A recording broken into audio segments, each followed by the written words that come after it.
여러분 삶의 가치를 전달합니다.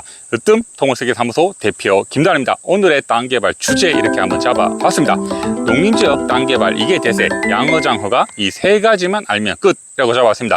제 뒤쪽에 보이는 농지에 양어장허가 용역 계약을 하고 제가 지금 해서 측량을 하기 전에 농림지역과 또 양어장허가의 중요한 핵심 포인트에 대해서 이 촬영을 하고 있습니다.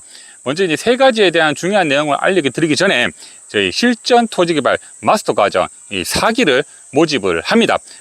8월 30일 토요일부터 31일 일요일 1박 2일로 진행되는데 토목도면 보는 법과 임야 개발의 핵심 포인트 이 뜸통목세계사무소 대표 김도환이 설명을 드리고, 그 다음에 여러분들 건물 관련 리모델링이라든가 아니면 신축 관련해 가지고 이제 건축사님께서 강의도 포함이 되어 있습니다. 뿐만 아니고 땅 매매라든가 경매할 때 주의사항에 대해서 우리 행정사님께서도 여러분께 좋은 내용, 핵심 내용을 알려드릴 예정입니다. 한 곳에서 모든 땅 개발의 내용을 다 들을 수 있는 이 강의 무조건 신청하시면 여러분들께서 땅 개발의 전문가가 되는 것은 분명하다고 좀 말씀을 드립니다.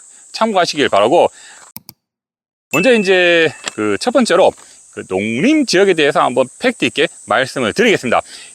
제 뒤쪽에 보이는 이 농지 같은 경우는 여러분들께서 이제 쉽게 알고 있는 뭐 절대 농지, 경지 정리된 절대 농지로서 농림 지역입니다. 그래서 우리나라는 그 용도 지역에 대해서 이제 크게 구분을 해 놓는데 제일 중요한 부분이다. 땅 개발에서 가장 중요한 부분인데 간단하게 개념을 설명을 드리면 국토개발의 체계적 관리를 위해 결정해 놓은 지역이다라고 이렇게 간단히 알고 계시면 될 것 같습니다.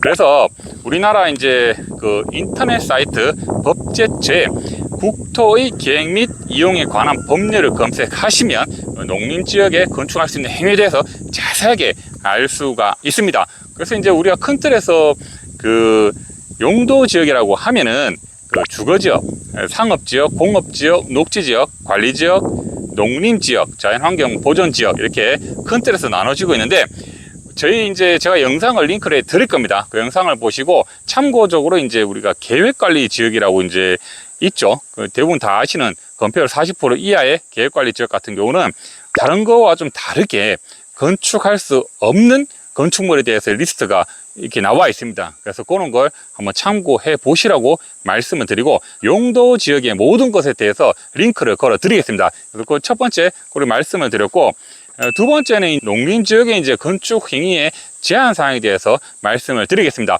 저희가 이제 이쪽에는 양어장 허가에 대해서 이제 문의가 와가지고 저희가 이제 관련 기준을 검토했고 담당 공무원하고 협의를 했습니다. 그렇기 때문에 제가 이제 현장 나와서 측량을 이제 하려고 준비하고 있는데, 먼저 이제 농림 지역은 건축법 시행령에 관련돼서 보면 시설 관련 보면 창고라고 나와 있는데 농업, 임업, 축산업, 수산업용만 해당된다고 나와 있습니다. 농림 지역이니까 당연히 이런 시설만 된다고 하는데, 우리가 이제 양어장 허가에서 창고 같은 경우는 이제 관리동 개념으로 이제 시설을 할 예정입니다. 그래서 이 창고에 대해서 설명을 드렸고, 이런 시설만 해당된다는 거 여러분들 알고 계시면 됩니다.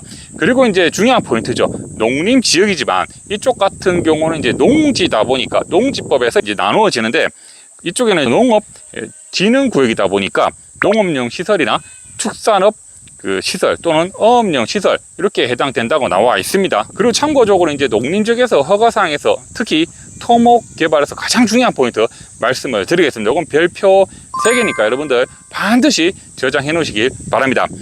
관련 법에서 보면 그 농림지역 중 농업진흥지역 보전산지 또는 초지의 경우 농지법, 산지관리법 또는 초지법에 따른다라고 우리 농림지역에 해당 기준에 나와 있습니다. 쉽게 말하면 우리가 이제 농지든 임야든 절토나 성토 포장하면 이제 개발행위라는 게 봤죠.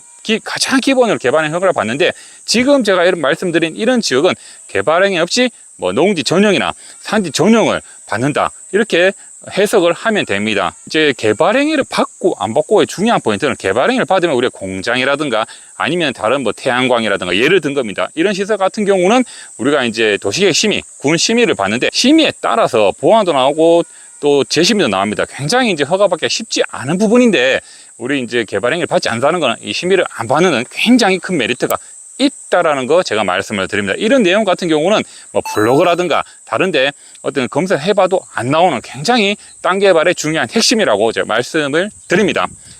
여러분들께서 이제 절대 농지를 하면 무조건 허가가 안 되고 또 무조건 그 외 농지에 도로만 접해 있으면 허가가 된다고 이렇게 잘못된 상식을 많이 알고 계시는데 제 영상을 또 링크를 걸어 드릴 겁니다. 농지는 큰 틀에서 이제 농업진흥구역과 농업보호구역이 있습니다. 큰 틀에서 두 구간으로 나눠지고 그 외에는 일반 여러분들께서 이제 농지라고 생각을 하시면 되는데 이것도 제가 이제 이 부분에서 상세하게 설명드리면 시간이 많이 가기 때문에 이 두 가지에 대해서 핵심적으로 상세하게 설명드린 부분을 영상을 촬영한 게 있습니다. 링크를 걸어 드릴 테니까 반드시 여러분들께서 보셔가지고 농업진흥구역 또 농업보호구역에도 행위가 가능하다는 거 여러분들 알고 계시면 됩니다. 그래서 참고로 말씀드리면 뭐 주변의 지인이라든가 장비업자라든가 이런 여러분 주위에 있는 사람들만 말만 듣지 말고 저희 토목설계나 아니면 담당 공무원들 반드시 협의를 하셔가지고 내용을 정립을 해 주셨으면 좋겠습니다. 대부분 보면 땅 개발을 잘못하시는 분들 보면 주위 사람 말 듣다가 낭패하는 경우가 굉장히 많기 때문에 제가 말씀을 드리는 부분입니다. 그래서 제가 뒤쪽에 이제 양어장 허가 같은 경우는 이제 농림지역에 이제 한 시설이다 보니까 기본적으로 이제 농업인 조건이 필수입니다. 그래서 여러분들께서 농업인 조건에 대해서야 뭐 네이버나 다음에 검색하면 충분히 나옵니다. 그래서 그런 거는 기본적으로 알고 계시면 됩니다. 그래서 제가 이제 뒤에 이제 현장을 설명드리면 담당 공무원하고 저희가 이제 협의를 했습니다. 사전 협의를 했죠. 그냥 바로 이제 뭐 계약을 한다고 해서 측량하는 게 아니고 사전 협의를 해가지고 이쪽에 뭐 도로 관계라든가 용도 지역, 농림 지역 중에서도 우리 이쪽에 그 관련 이제 국한된 시설에 대해서 협의를 충분히 했고요. 사업주께서 이제 비단인 거에 집중적으로 이제 한번 그 키워보겠다고 해서 사업 계획서도 저희가 다 전달받은 거를 담당 공무원하고 협의를 했는 상황입니다. 그래서 키포인트는 뭐 농림 지역과 농업진흥구역의 저촉 사항에 대해서 깊이 있게 협의가 된 내용입니다. 그래서 저희가 이제 뒤쪽에 보이는 이제 여기는 저희도 나오기 전에 사실 다 협의를 검토를 하는데 여기 이제 토지위험이라고 이제 가장 중요한 포인트 뭐 용도 지역에부터 해서 면적부터 해서 다 나오죠. 이 뒤쪽의 땅에 대해서 이제 설명을 드리면 소하천 구역이 일부 저기 뒤쪽 저쪽 그 제 뒤쪽으로 보이는 쪽에 소하천 구역 일부 그 간섭되는 구간이 있어 가지고 그런 것도 한번 검토를 했는데 저희 뭐 땅에는 크게 간섭되는 부분은 없어서 경미해서 이제 그렇게 뭐 확인만 했다는 거 그렇게 말씀을 드리고 그 다음에 이제 지적상 여기 우측 제가 있는 우측으로 이제 지목상 국어가 있는데 여기 이제 우수 유출이 가능한지 이거에 대해서 저희도 이제 검토를 했다는 거 가장 핵심 포인트를 말씀드리는 겁니다. 땅 개발에서 제가 이제 지금 말씀드린 이런 부분들이 담당 공무원이 검토하는 기준이다. 허가 담당자가 내는 검토 기준이라고 여러분들 알고 계시면 됩니다. 그리고 저희가 이제 오기 전에 요즘에는 이제 전부 다 이제 뭐 4년치, 5년치 항공사전을 검색을 해볼 수 있죠. 했을 때 특히 농지에는 불법사항이 굉장히 많습니다. 하기 때문에 우리가 한번 봤는데 농지에는 큰 불법사항이 없어서 그런 부분도 담당 공무원한테 보고를 했다는 거. 제가 지금 말씀드린 이런 부분들이 뭐 양어장 허가뿐만 아니고 다른 개발할 때 가장 기본적으로 협의하는 단계라는 걸 말씀드리기 위해서 제가 이 현장에서 여러분께 상세하게 설명을 드리고 있습니다. 반드시 참고하셔야 될 내용입니다.